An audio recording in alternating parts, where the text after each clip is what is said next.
further ado, I would love to welcome Gibson, the founder of Edible Marin. Hi. As well as Helen Russell, Yay! the founder of Equator Coffee just down the street. Yes. Hello! She doesn't need a microphone. Hello! Helen will be giving us all yodeling lessons by the end of the evening. Yes, downward dogs. Well, she said yodeling. Yodeling, oh, that too. Like a little yodel. Yodel? How am I doing? Good, so far? Yeah. Easy. What else you got? So I would love for each of you ladies, to just share a little bit about the work you're doing. We'll start with Gibson. I would love to learn, and share with everyone how you got started with Edible Marin and what inspired you to do so. Thank you, Lisa. Yeah. I grew up in the South, and food was always a big part of my life. I was just telling my new friend over here that I learned to cook from my grandmother, and both of my parents are super crazy, but going to my grandparents' house was always full of cooking and entertaining and gathering people together.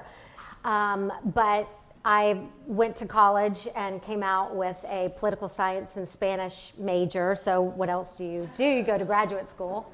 So I went to law school, just never intending to practice law, but you sort of fall into it after your father says, I paid for 4 years of law school, or you're gonna do it. So I'll always have loved food and food for the community that it builds. And when I was living in Atlanta, I heard about the group Slow Food that was started in Italy, and it was started by the Italians when they were about to build a McDonald's at the base of the Spanish Steps.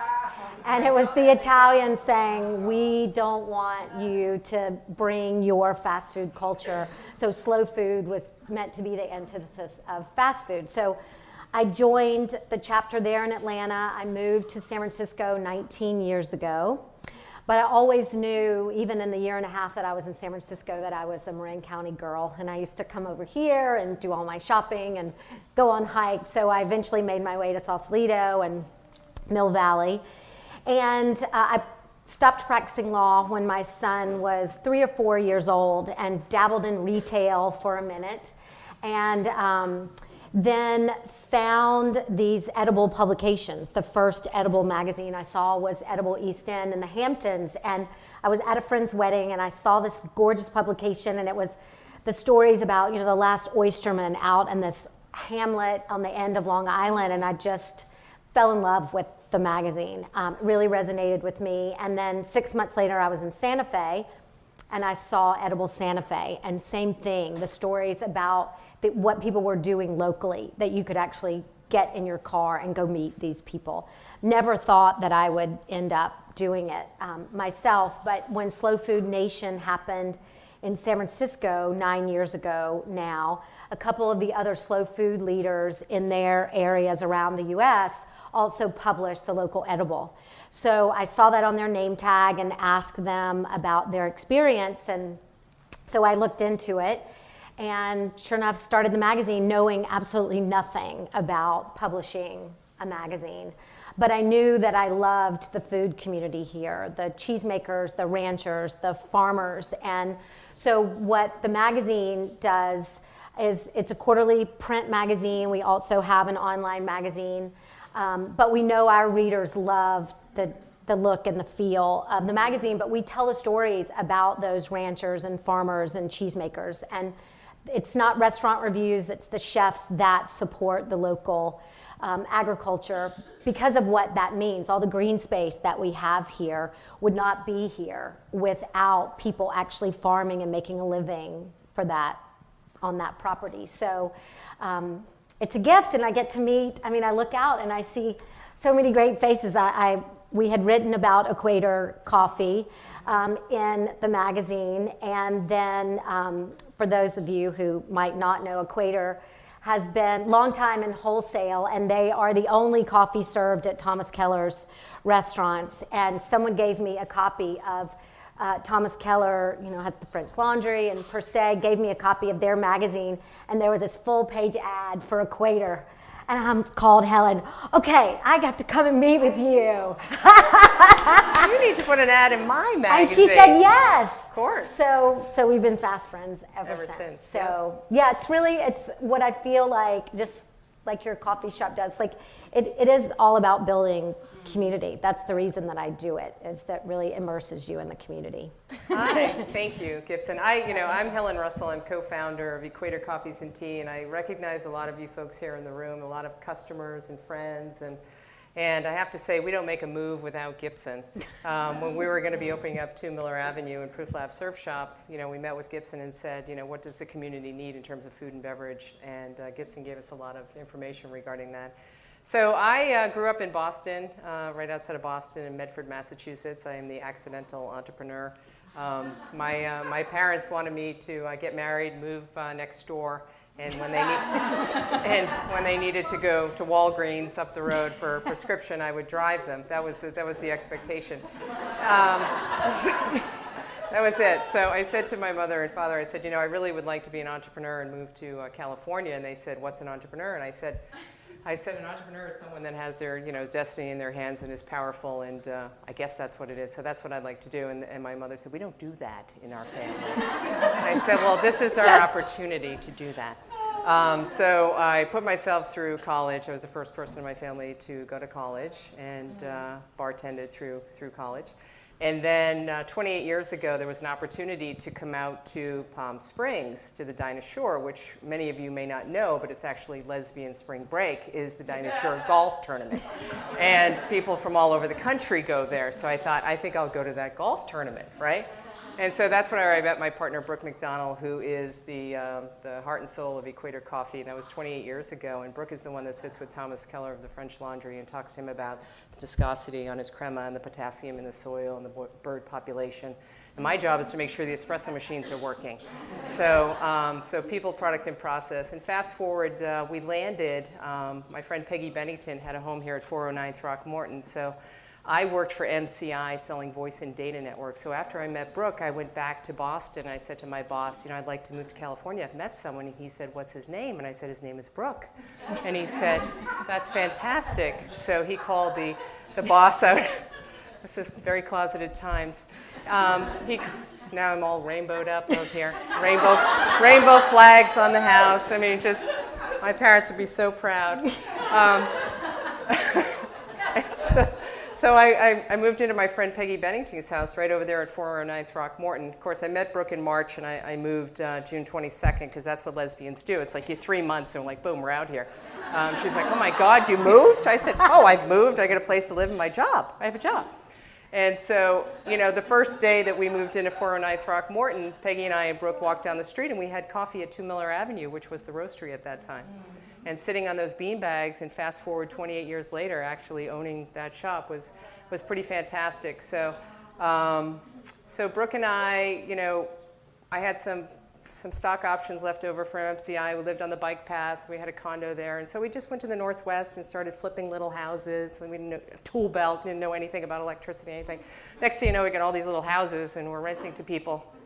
And so we're sitting on Pioneer Square in Portland, right, outside of Starbucks. And Brooke is looking at her espresso, because she likes to really think about it. And I'm like, got a mocha with whipped cream up to here. So she starts to tell me about this espresso and the taste profiles and the nuances, and this fruit and all. I said, you're tasting fruit in that cup?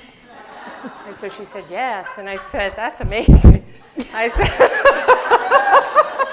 and so I said, look, you know what? You love food. She traveled all around the world as a child and has an amazing wine palate, chocolate palate, coffee palate.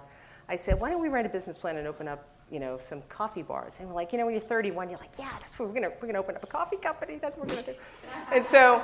And we drove back down and we wrote a business plan that we were gonna open up 10 coffee bars. We named them Europa. We got to 2, one at 60 Spear Street and one in Oakland. And after getting up at 4:30 in the morning for 3 years, I was like, you know what? We need to do something else.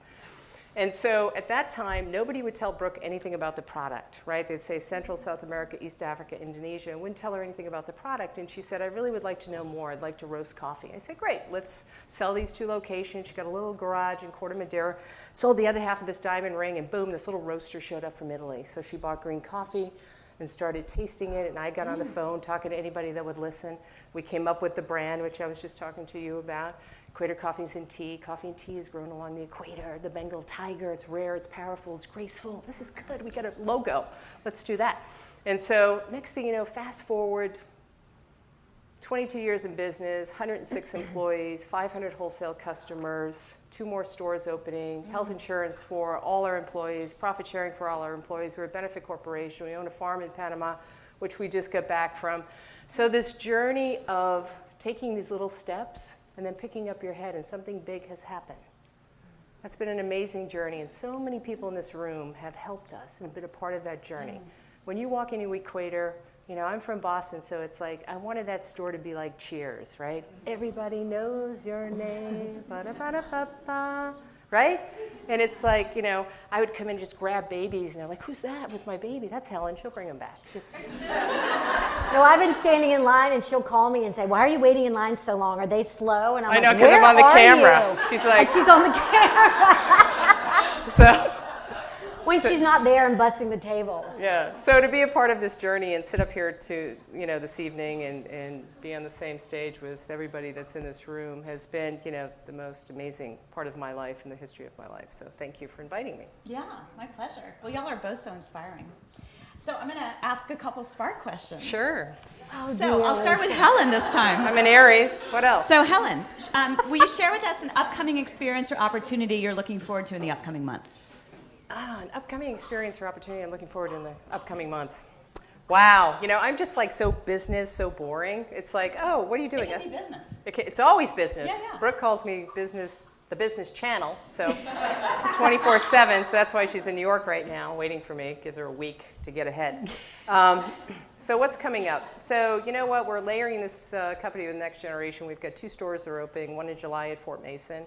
And we'll have 15 new employees, so that's coming up. So that's a big deal to sort of, you know, bring in 15 more people and continue to grow this thing. So that's a big deal, a lot of responsibility. You know, the CFO always says, wow, that health insurance is a big number. And I said, that's right, and it will continue to get big. So the more coffee you drink, the more health insurance we can do. So that's coming up. That's exciting. It's super exciting. It's the legacy right now is, you know, jobs for us, right? So we're 57, 60, and 58. Maureen's 58, and we've got this young millennials that's standing on the table that we, you know, that platform, and you know, they're 33, 34. They want to get married. They want to have a kid. And it's so hard for them today. It's so hard for them to get ahead, and they're coffee professionals. And the promise that we give them is that we will move you along, whether you're here for 2 weeks, 2 months, or 20 years. We're going to give you everything that we have. And they go on to, you know, other careers, especially in coffee, and it's just, that's what's gratifying, and that's what's fun. You know, that's what we get a kick out of. That's awesome. It's good stuff. And you? New and good. No, this is upcoming experience you're looking forward to. Isn't it? Oh, upcoming experience. I am hosting in the month. It has to be this month. In the future. Let's say in the fall, September the 9th.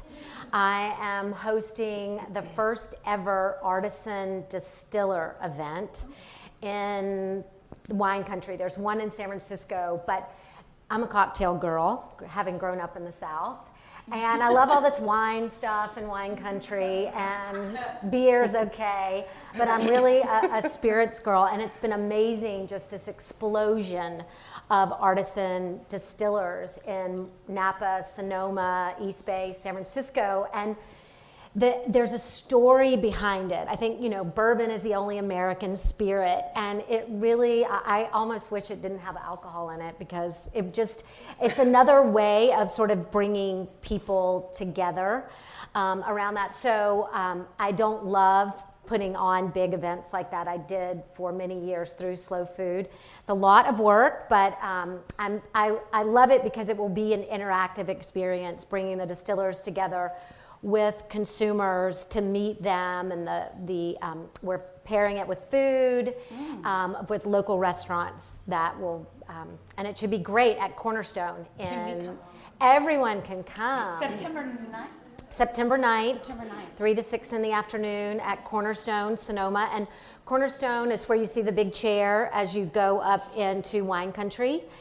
And it's where Sunset Magazine moved their outdoor test kitchens. It's really a beautiful space, so it should just be a beautiful gathering. That's wonderful. Yeah. Yay. What do you appreciate most about the work you do? I'll start with you, Gibson. There you go. I like the creation part of it, and I never thought, I said when my mother was an artist and they put me in art school very early on, and I scratched out the ugliest, type A apple, and they're like, get her out of here, she's not creative at all. Because I feel like it was, cooking. My grandmother was a beautiful seamstress and would make clothes for us. We could pick out the fabric we wanted, but that was sort of women's work, and it wasn't really valued. And I feel like now people are appreciating the creativity in cooking and planning a meal and planting a garden and harvesting that. And so when I started the magazine, I thought, well, I don't know if I can even do this. But I love, the fall issue of the magazine will have an entire immigration theme. So when things like that come together, and we're going to have a really hard-hitting story on immigration laws and how our food production and everything else would come to a screeching halt but for the migrant workers who are here. And so when things just happen, there's so much synchronicity around this magazine that I feel like it's really meant to be. Things just come. So I think that's it, that actually creating something is what I really love the most. Nice. Yeah, and you do. Make a nice drink, too. I'm a Southern girl as well. I love my bourbon as well. You make a nice drink. She gives you a drink as a gift on Christmas. You get this little jar, and hurry up, put it away. It comes in a little ice thing. Remember last year? Yeah. Well, we were in Panama, and Joni's sitting here. We went to visit Brooke and Helen have their own coffee farm in Panama. And we had written about it in the magazine. They take care of this family that lives there and all the workers, and they put the children through school and have to have little birth control meetings. And so Joni and her husband, there was a group of us, and we all traveled to Panama, and they weren't really pouring enough cocktails in some of the hotels where we were staying, so we had to take matters into our own hands.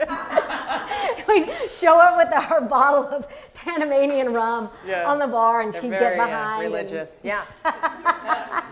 We changed that. I don't know what it was. Yeah. So now your turn. Planned Parenthood, yes. So same question? Same question. Could you repeat that question? Yes. What do you appreciate about the work you do? Oh, I love the work that I do because, it's strangers become friends. You find something that you can impact and affect, and you turn it over and you make something special of it. I think the greatest story there is that farm in Panama. 10 years ago, the Business Times said, "What's next for you and Brooke and Equator Coffee?" Brooke never knows what I'm going to say, so I said, we're going to buy a farm in Panama. And so I'm like, I'm in sales, right? So it comes out the Business Times, Equator buys coffee farm in Panama. She's like, oh my God. So we got with our friends Willem and Catherine Boot, who live here in Mill Valley. Willem's a Dutch fellow, he travels all over the world, and told him that we needed to buy a farm in Panama. He took us down, found this incredible piece of land in Cerro Punta, 2,150 meters, and not knowing that when you buy a piece of land in a foreign country, that you actually inherit the people that are on the land. There were people living on the land. I had no idea that those people would become part of our family, and we were now responsible for them. So that was a shock. And then it was 7,000 feet to the top, so it became very clear that unless we built some housing, no one was going to walk up there. So I hired my sister-in-law, and she's a contractor at Berkeley, and we visited all these different farmer housing, and we put together this incredible worker housing with O'Neill stoves, because a lot of the children are on the ground there, and they get the smoke inhalation and all these things. So we created this incredible place. And I remember when we went back, because we had the drawings, and we sat down with the families, and all the men came over. They were very, very excited. And then all the women were over here. At that time, there were 3 families. There's 4 families there now. There were 3. The women were on this side. So Susan in Spanish called the women over. And the men were just like, why is she calling the women? In Spanish. They're getting all whipped up and spinning around in the grass over here. So the women come over, and they're giggling, and they're looking. So Susan opens up the drawings, and shows it to them. And the men wanted larger rooms with bigger locks. And the women wanted a larger kitchen. And so guess what they got? They got a larger kitchen. Yeah, they got the kitchen. And because that's where they spend all their days when the men are out working. So they got the larger kitchen. So I have to say, we're just not in coffee, right? There's just so much more to it. There's so much more to everything that we do, whether we're writing an article or you're visiting, all the farmers, producers, ranchers, whether you're Joni, talking to people, inspiring people, whether you're Grace, you're building a community. There's so many things that go into that, what I call those 1 through 7s. It's like that opportunity to sell and the service to others. And then there's all the mundane things like expenses and inventory and all those things that have to make it happen, right? You have to make that happen. And I think that out of all that we have done, that's got to be one of our greatest achievements. And then this other, visiting Rwanda and meeting this young woman, I've told this story here before, Alice, who had lost her family to the genocide, and Brooke and I just said, look, we will be your moms. We'll be your moms. And, she went to Carleton University, she graduated, now she's at Cambridge studying at the UK. And then her husband, she's got a divorce from the husband, she's got the 2 little children, and her cubs, she calls them. And she sent us a note the other day because there was a custody issue. We've been following it with her. And she says, I'm so tired, but I'm going to be keeping the children. I did really well in school, and I'd like to go home. And so Brooke and I said, just get the plane ticket to Rwanda, and we'll pay for it. And that's powerful. There's about 8 other people in her lives that could have just threw her on the plane. But it's just about, just do it, just say it. Just get it, it's just about that. But none of this can happen unless you're selling magazines, I'm selling coffee, you're selling memberships, you're selling Sparked. It's all Apple Jacks unless we're actually monetizing this thing, right? Anna's not going to get elected unless there's dollars on the table. And it's just the way it works, right? Money is just energy. That's it. It's just energy. And you've got to move it around because we're all going to be dead. That's always my favorite. Right? So it's like, I won't be going with a pocket full of cash. I can tell you that. Nope. Their coffee from this Gesha coffee from Panama just won Best of Panama, which is a huge deal. Yep. Talk about the upstarts, the American upstarts coming in. I know. It's like going to Belgium and starting a chocolate company and winning. They're just going to ride us out on a rail. But we did. It's like, oh, thanks for all your help, all you people that have been doing it forever. Yeah. I know. Exactly. So I don't know if that answered it. That totally answered the question. Got it. And I'm glad you brought that up because I was also I have one of the categories in Sparked is generosity. Yeah. And I had the pleasure of, which you just talked about, how you've made an impact in the community. Yeah. I had the pleasure of, I lead trips to Haiti, and thanks to my dear friend Victoria Cressman, who invited, and KK Cressman, they invited Gibson to come on one of my trips to Haiti, and these 3 women, just such light and loves, and just bring so much everywhere they go, just love and like, Incredible. But Gibson, I would love for you to talk about a way in which you've contributed to your community, or you can talk about Haiti because you did so much there. So. Well, I have a son who just graduated from 8th grade, and my one child, pity him. All my focus is on him. Speak clear. And I feel like growing up, my grandfather used to say, of those to whom much is given, much is expected. Mm-hmm. And you think you raise a child first in Sausalito, now in Mill Valley.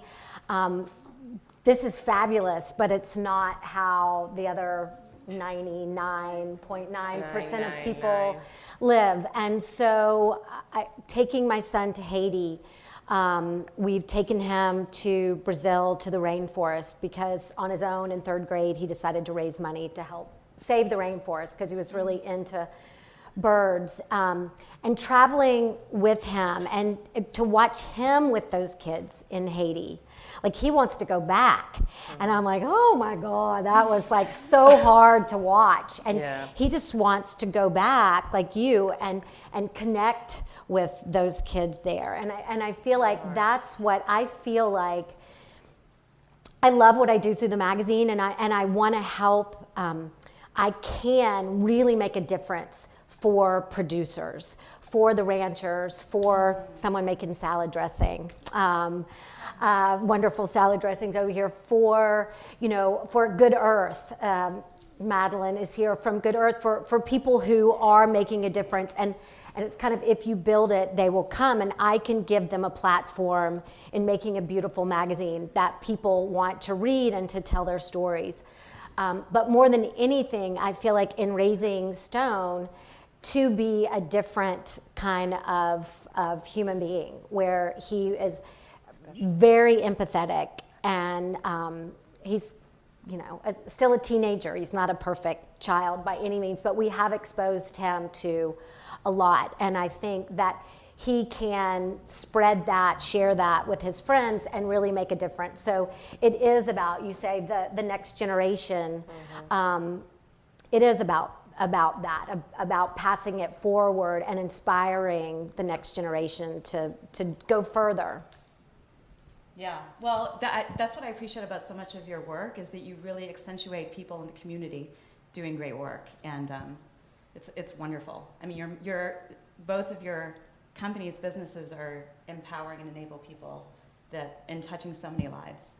Well, I feel like, I was telling someone the other day about, you can read these national magazines or international magazines, and I love Bon Appetit and Saveur, or, if you read Vanity Fair, but you can read those magazines and you get angst because you can't go there and meet that person, or go to that restaurant, or taste that cheese. It's not in your... But the way these two women who set up Edible Communities 15 years ago, the first edible publication was Edible Ojai, and they started selling licenses, and the way it's set up is you purchase the license for a certain territory.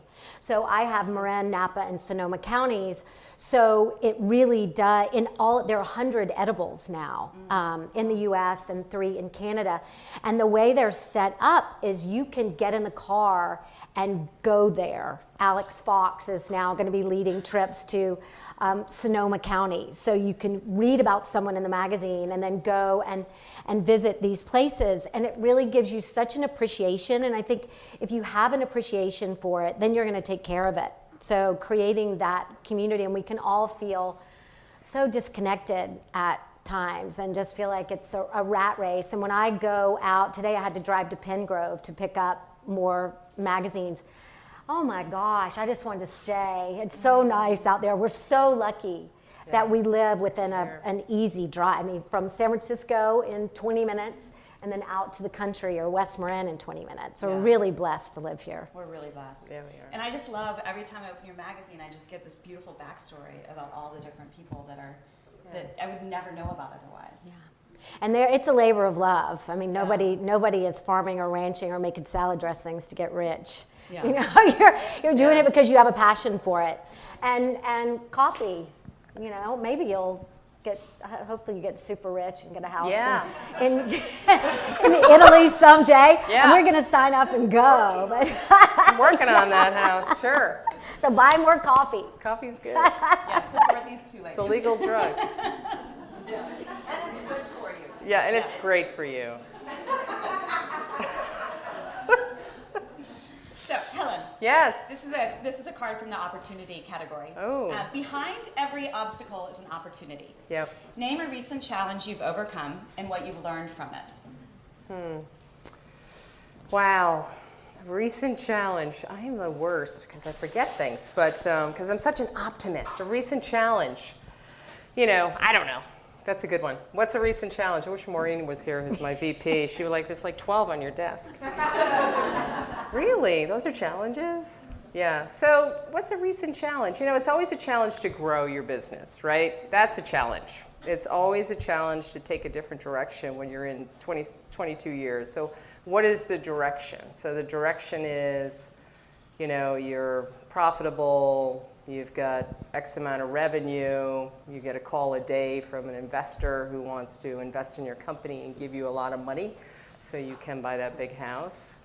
Or do you want to stay the course? And so that, it's a challenge to not be tempted by that at this particular time. I think that's a very large challenge, because when you're 57 years old and you've been working, as we all have in this room, 7 days a week since you were 16, this has been a 40-year journey.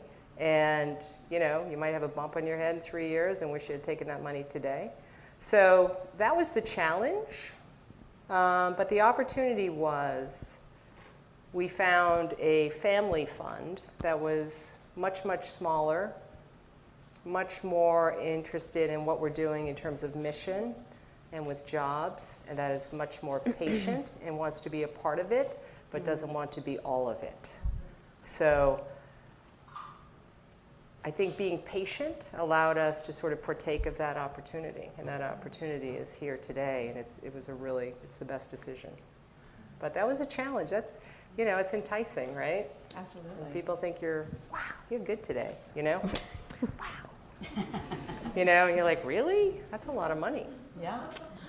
So this is a different way to continue to grow it, because as we see in specialty coffee, you look at Peet's, has been around. That's the first coffee that I drank. It's been 50 years. It's 50 years old. It's a great product. I know Jerry Baldwin. I know those folks, and when I came here, that's the coffee that we drank. When Jerry Baldwin, who is the chairman of Peet's, wanted to know what fair trade coffee Brooke was buying, he called her. He didn't call anybody else. And now they're owned by a big German conglomerate, right? And they, sold for $800 million, and they $800 million, and they bought. They've since now bought Stumptown, which is one of our specialty coffee cohorts. They bought Intelligentsia. They bought Panera Bread. They bought Royal Cup.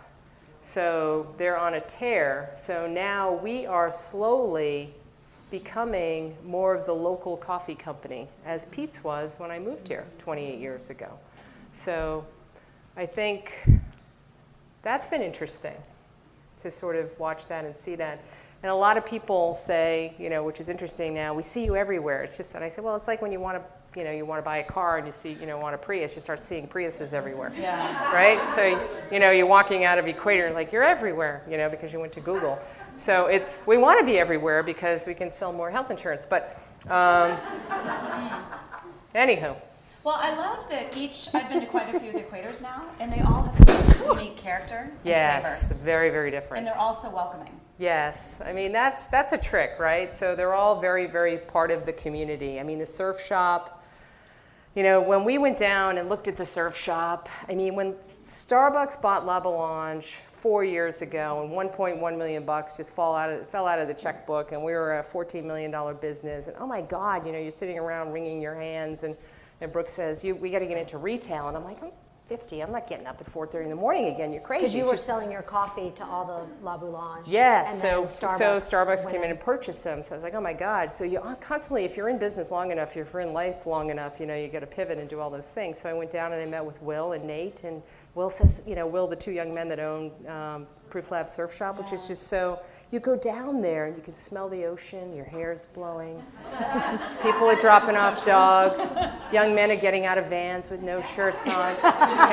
carrying surfboards, little kids are like little birds eating cookies, and they're playing music, and they're going by planting trees, and it's like, wow, what's going on down here, right? I've been driving by it, and now it's like I'm here.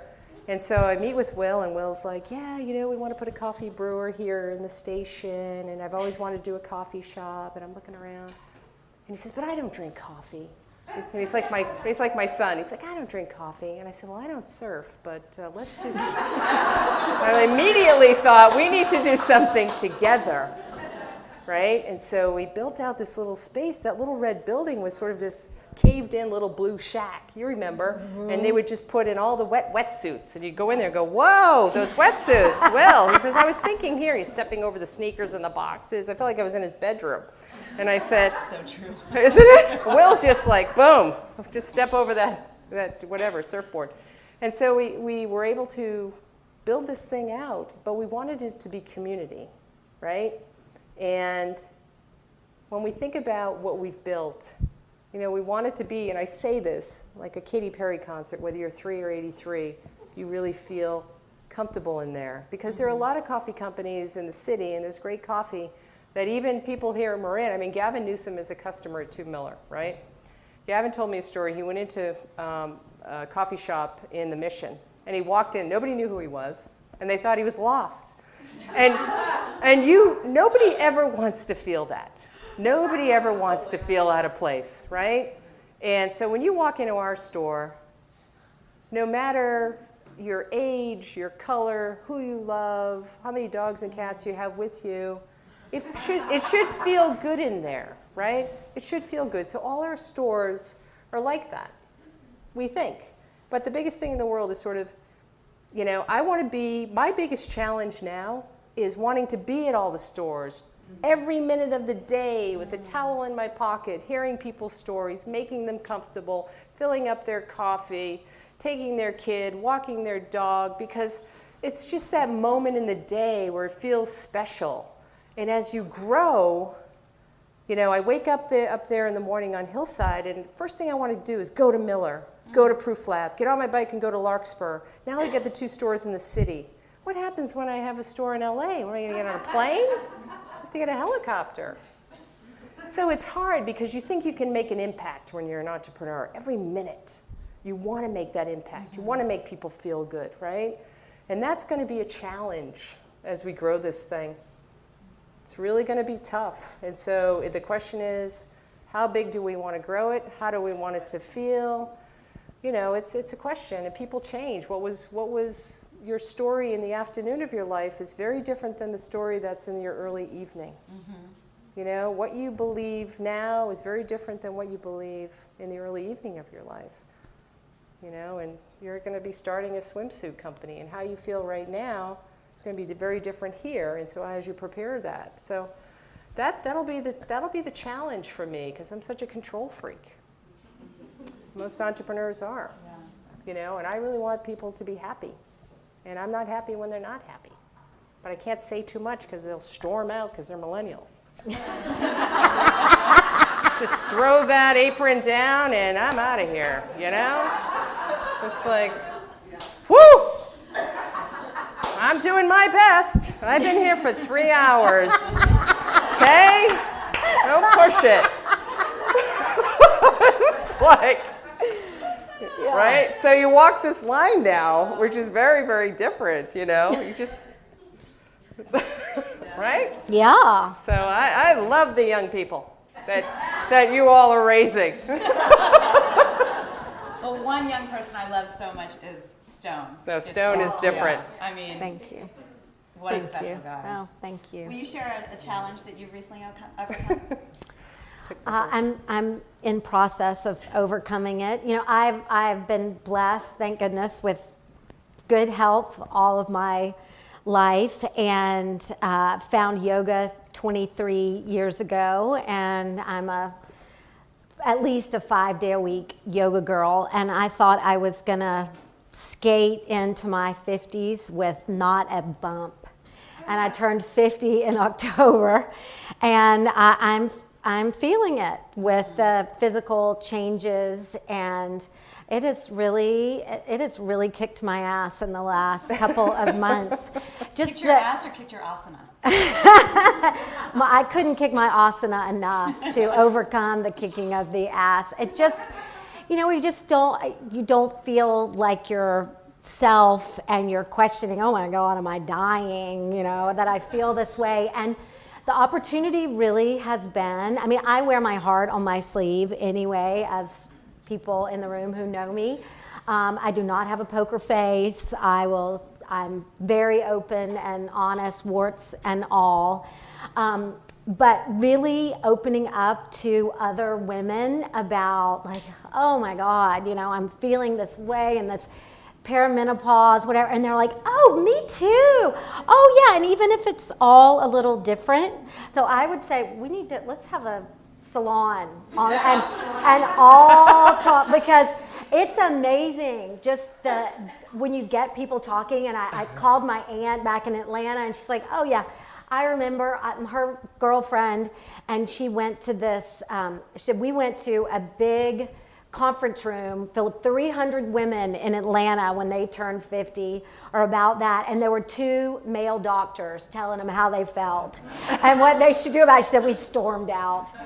And I'm like, oh, I've got this going on. She goes, oh yeah, you just do this, this, this, and this. And I just feel like when people start talking to each other and helping each other and sharing their experiences, gosh, it feels so good not to know that you're just not alone. Yeah. Even if you can't fix what's going on with me, just for me to feel like, I'm not, jetting off to Mars somewhere. It's like we're all in this together, and it's been an opportunity. Because I don't know if I also don't ask for help very easily. Sort of been raising myself and other family members since I was 8, and so I'm kind of that's one of my biggest issues is asking for help and opening up to people. And so I think it's been an opportunity for me to kind of open up to people and be like, okay, what's your experience been, and how can I figure this out? And people show up all the time. They do. So I really appreciate that. Thank you for sharing, because it's very hard for me to ask for help. Yeah. And also, I see some changes in my body, and I'm like, oh, that's not supposed to be happening. Because you feel a lot younger than you actually. Yeah. I've been 30 since I was 8, so when I turned 30, I was like, oh, thank God. But then all of a sudden you turn 50, and you're like, whoa, maybe that's different. It's like, Looks good on you, though. Yeah, you look fantastic. Yeah, you're looking good. thank you. And this young lady right over here, I think you're in your 90. How old are you? What? Almost 90? I'll be 90 next year. Wow.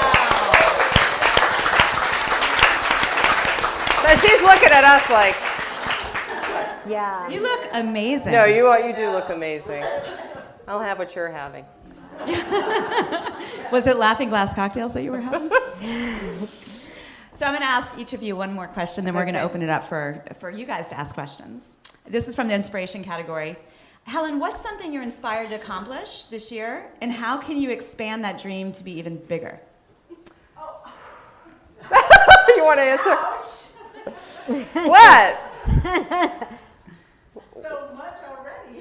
Yeah, this is a big year just in general. I'm inspired to get these 2 stores open, to get this new headquarters built, to get this money in and do the right thing with it, and it's keeping the energy where it needs to be at 57. It's a whole new ball game getting up at 6 o'clock and having all these people that want to talk to you and want to be in all those different places, but. I'm inspired to go to New York tomorrow for 7 days to do a coffee crawl and see some shows and to get inspired and watch the cameras from New York. So I'll see you in line.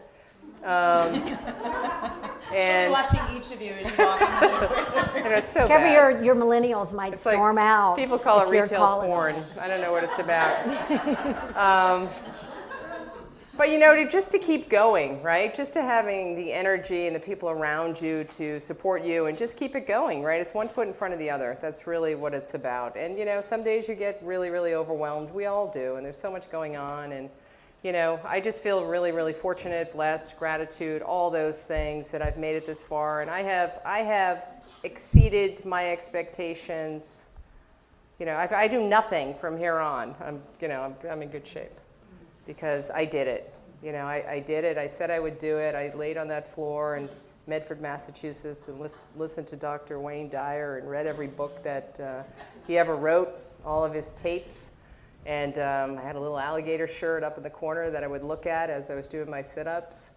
And I'm like, someday I'm going to be in California. Someday I'm going to have choices. Someday I'm going to be able to buy the car that I want. And, when you're 16, right, and you're scooping ice cream. And I would go down to my friend Trisha's house, and her dad was a police officer, and he always talked about going to college, and all 3 kids went to college, and Trisha wanted to come to my house because my dad, all he wanted to do was have a drink and play the piano. He was a song man. She was like, you go listen to my dad, he's a pain in the ass, and I'll come up and sing with your dad. So we switched that, and so I was able to, so it's really about, for me, it's surrounding myself with people that have really high expectations, and I think that's what I fell in love with Brooke, because she had a high expectation, and no one ever had an expectation of me, and now we have an expectation with this company, because there's a very high expectation that we have, put into this community. So sometimes there's lines, sometimes we're out of water, sometimes, I don't know, we made the drink wrong, so it's, I'm uncomfortable a lot, and when I think about it, it's led to a very satisfying life being uncomfortable. So it's not for everybody, but I recommend it. Nice. But Highly recommend it. with the story about when you first started the company, and Helen, you can imagine, she's a damn good salesperson, and she'd be out selling the coffee, and she'd get home, and Brooke was, roasting the coffee, and they were bagging it up with friends, and they were like, quit selling coffee. Brooke had a mask on, If she wasn't a roaster, she would have been a doctor. She's like, stop selling coffee. It's like smoked in the garage. I said, wait, but you wanted to get in the coffee business. We're in it. Can't make anymore. Right? And so, when you think back. She's not half-ass on anything. No, none of us are, which is great. Yeah. So we're buying good coffee and doing good things, and yeah, we're proud of it. We're proud of the life that we have built, and I'm proud of my life, and I'm proud of, being in this room and looking out and seeing all these incredible women with all their stories. Grace, Jennifer Bushman, who's, our executive chef and responsible for the great bottle of champagne that was over there tonight. And all the people that come in the stores, and look at Anna, getting uncomfortable running for Attorney General, is that it? That's District Attorney. That's a wow. It's a lot of law, a lot of people. That's a big stretch, right? That's big. And everybody in this room, because of this community that Grace has built, I mean, most of you have a cottage on your own property that you can hang out in and look out the window, but we all come here together to be a part of each other, and it feels so different. I mean, women are different, right? Women are supportive. Women give you a hug. Women have been through. You can look at anybody in this room, and you've all see something of yourself in the other person. And so, thank you for building this space, and thank you for. We're going to get you down in our new space with us, and you are just amazing, and I'm just lucky. I don't know you. If I need a drink or something to eat, all I got to do is walk up the hill. But I want to say one thing about Gibson. When we were walking up in Panama, we were hiking up to the top, and Stone was in front of me, her son. And I get goosebumps when I think about it, because he turned around, and you were behind me, and he turned around and he said, Helen? And I looked up and I said, yeah, I thought he was going to ask me, is that a quetzal bird? So he turned around and he said to me, you know what? I want to thank you for inviting me and my mom. This is so much fun. Who says that? Right? What kid says that? That was amazing. He's that guy. Yeah. I beat him. He is the most special boy. He came with me to Haiti the three of us to Haiti when he was 13 years old. He was a wealth of knowledge about everything Haiti. Voodoo. He taught us about voodoo. But more than anything, because he was really the next oldest kids were 16 years old at the time. Claudia Cowan. She just gave Ben a job. Is working at Equator. Yeah, Ben is making sandwiches. So Ben and Sabrina, to start. Claudia 16. Cowan's children came as well on the trip. So cute. But what I loved about Stone was he was just so open and receptive, and he would just walk into all the children's centers we worked at, and he just befriended everyone and just made everyone feel so good about themselves. And one of my favorite moments of all time, I've actually led over 19 trips to Haiti, and at one point we were with this art school, these young kids at this art school that actually Victoria has a whole foundation that she's created as a result, Wow. Victoria NKK. And Stone grabbed one of my favorite little boys, this little boy named Tony. They were like 13, 14 years old at the time, and they were holding hands as they were doing this hike together. And just seeing these boys, like at 13 years old, I don't know many boys that would grab another boy's hand. And it was just this feeling of love that enveloped not only me, but everyone that just got to witness him. And yeah, I mean, you deserve to be very proud. And it comes from the top. Yeah. It's like, I mean, watching Helen, when you walk into Equator, like everyone's so friendly and amazing. And it's because of you and your partner in Gibson. I mean, what you've created not only your son Stone, but Well, I feel like, because he just graduated from Mill Valley Middle School, and, kids are kids and they're everywhere. I feel like you see our president, I'm glad no one else has mentioned him tonight, but I will. I said, if you're happy, you want everyone else to be happy. And if you feel like your needs are being met, physical, emotional, then you want everybody else to be happy. And you see the mean kids are kids that something else is going on with them. And someone's being mean to them, someone's neglecting them, they don't feel like they have enough on some level. And so they've got to make someone else be the bad guy. And they've got to, and so I feel like all of us in this room, everybody that I know, that you're just, my college roommate was super beautiful in college, and I was certainly not. And what Dorothy would say, like she would walk around and say to people, "Hi, beautiful," and give people compliments all the time.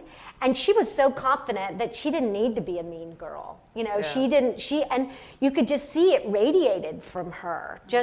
I think, the happier we are, the more in community that we are, that we want to lift each other up. Absolutely. And you don't have to put someone else down. That's what it all stems from. It's just so the more we can do that. And I think, I'm who knows, nature and nurture, you don't know. There are some mean kids that have really great parents, so it doesn't necessarily follow with that. But Ted Bundy's parents were nice.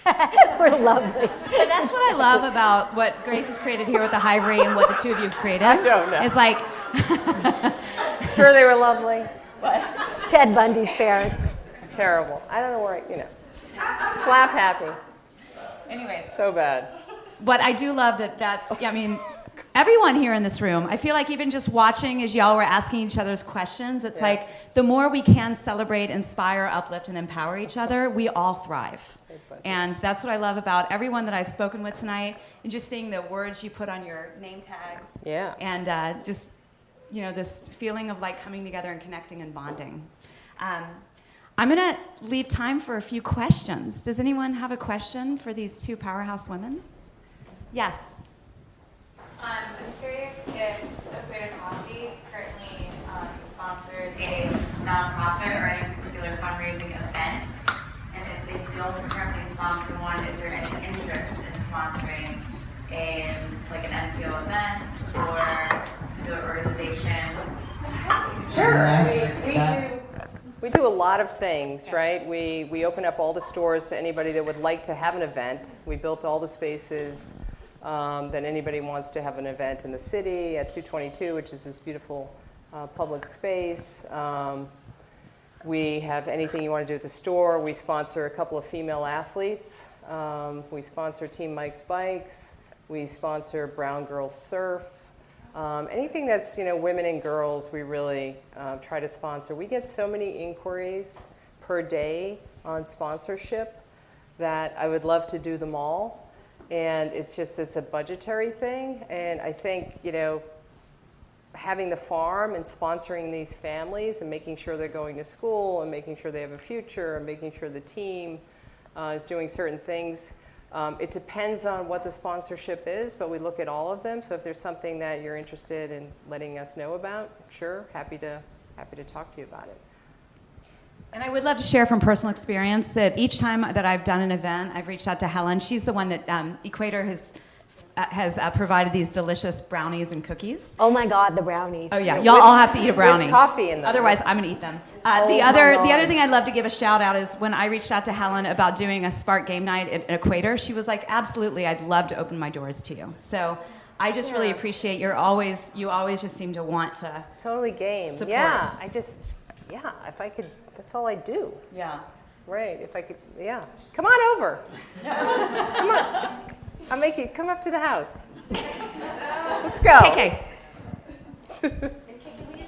Oh, you guys, really quickly, this is the fabulous KK Cressman. KK Sample. KK Sample, Cressman Sample. And she and her mom created this beautiful foundation in Haiti together. And KK is also starting a bathing suit line, which I'm so excited about. So we all get to support her once that comes to Because fruition. who doesn't like to try out a bathing Yeah. suit? Right? Let's do it. I'm all in with that. Perfect. Let's do it, KK. Hi, I'm KK.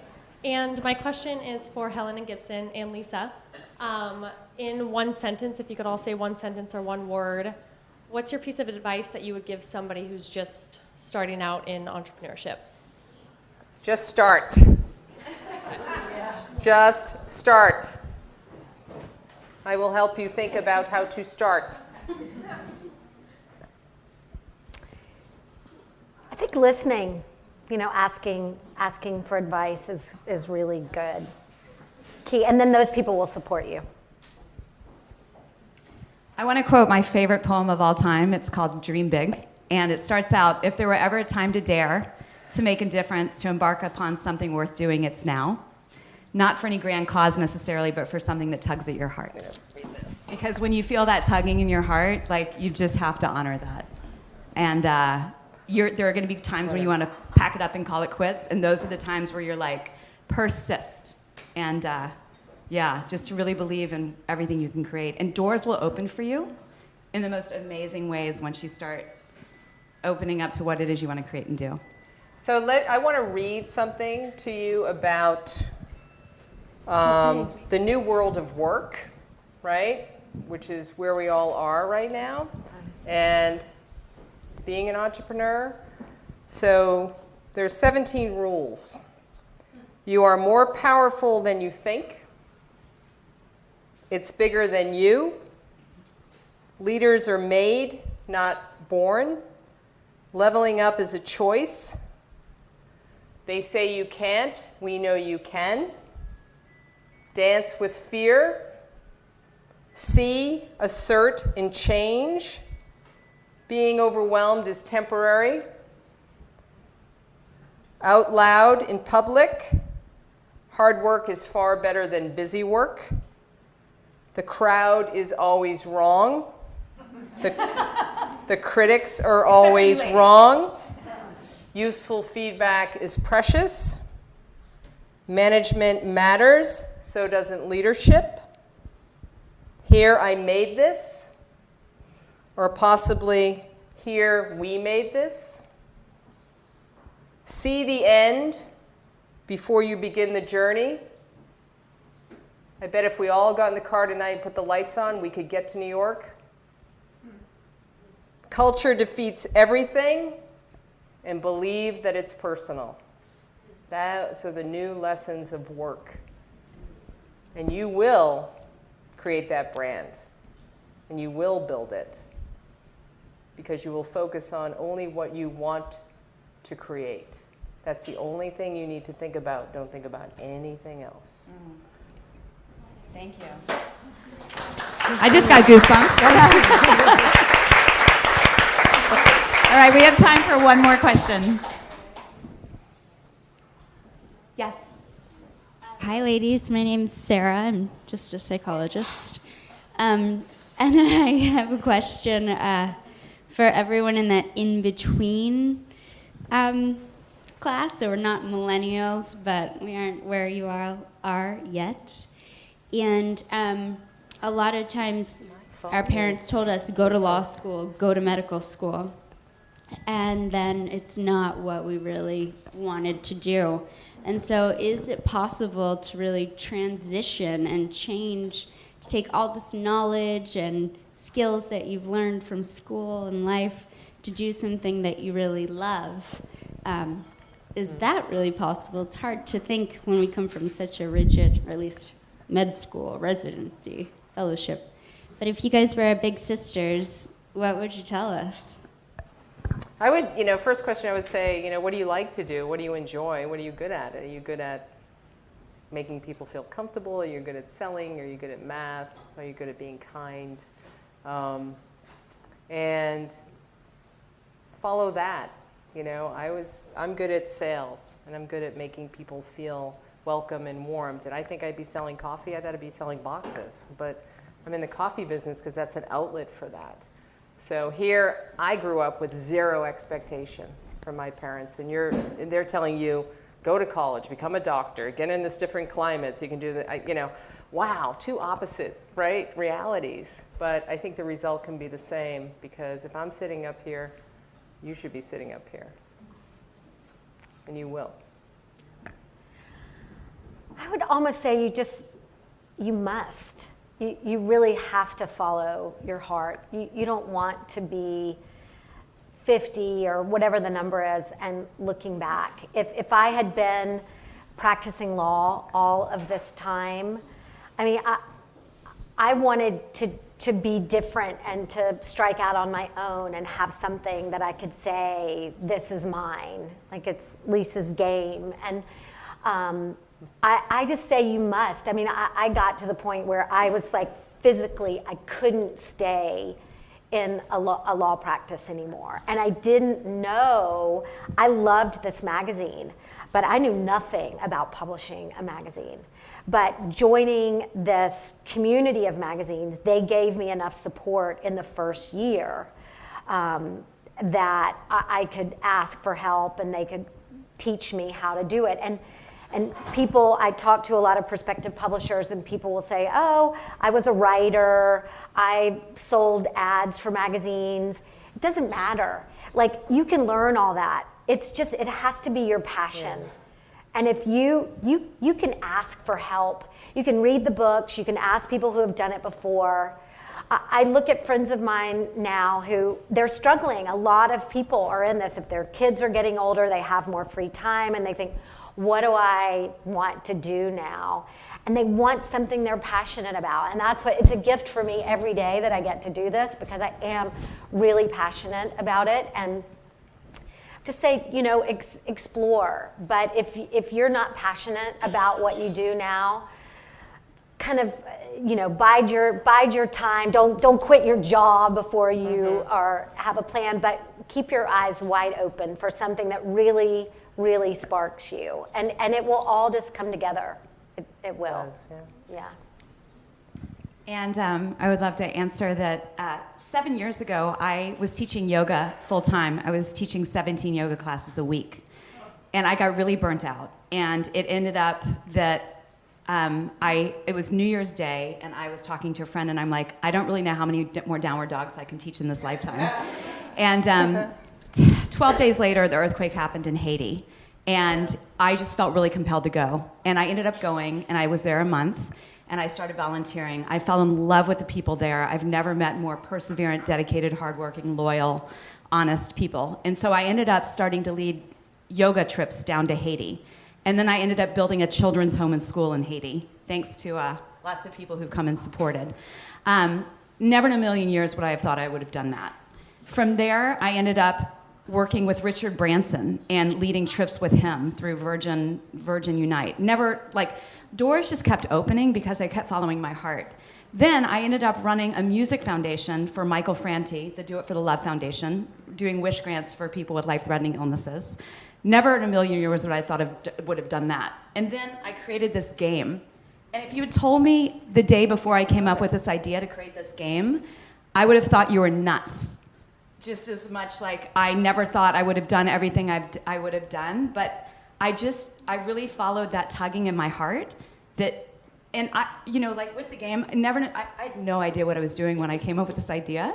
And somehow you figure it out because you just keep listening to that tugging in the heart. And again, like I said earlier, doors just keep opening. And it's amazing, especially with what Grace has created here.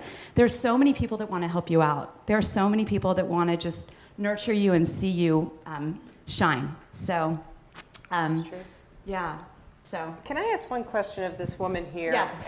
You read my mind. I wanted something. Can you come up here? I just want to see you. Just come up here. You're so incredibly beautiful, smiling at us all. So you've been around a couple of decades, right? So, right? Don't be. So can you give us some words of wisdom in the 9 decades that you've been on this planet that we can all take home tonight? Just a couple. What you're eating is one, I'd like to know. So what? What do you eat? You look so good. You eat apples? Yes, I lived part of my time in Italy, and that makes Oh, one well, young. you probably have 2 young boyfriends in their 40s. No, I married one. You did? Yes, good. So what are your words of wisdom to get this far? My family, Yep, and I was the last of 9 in a family, yep, and I had You were the baby. 6 sisters, yep. and they were all wonderful. So I think growing up with 6 sisters was a great experience. And being loved. Yeah, yeah. Well, you're extremely beautiful, and I couldn't help but looking at you, and you're smiling, and I'm thinking, wow, I want to be you. I think every woman in this room wants to be you. Yeah. Is that okay? Or in Italy with a young lover. Apparently. I think that's. All right, I thanks think you guys those are so the words much. of wisdom.